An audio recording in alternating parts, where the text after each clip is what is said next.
Welcome back to Collections Corner. I'm Rachel Nellis, the Research Services Librarian for the American Revolution Institute of the Society of the Cincinnati.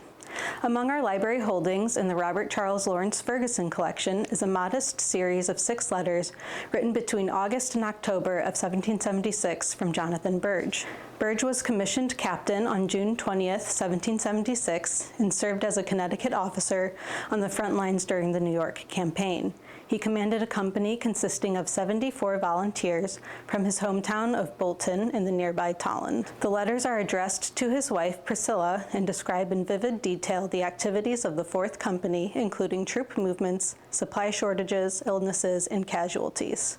The letters document the company's movements from Connecticut to New York at the beginning of the campaign and their time spent in camps at Harlem Hills and above King's Bridge.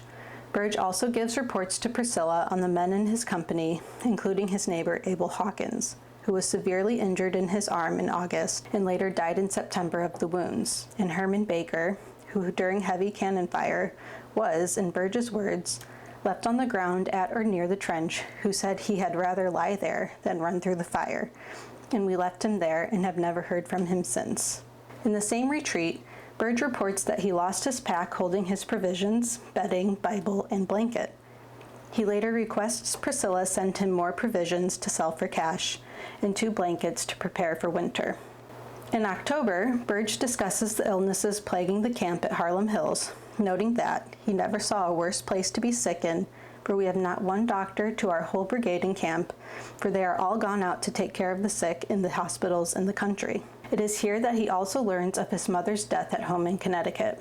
Throughout the letters, Birge continually asks for prayers from his family, and as the letters continue, the reader can sense the toll the war has taken on Birge. In late October, he writes to his son Isaac in a postscript, "I hope if my life is spared to return home this winter and have no more call to arms to separate parents from children and children from parents anymore. My love to Priscilla, Jonathan, Ruth, Simeon, and Annie."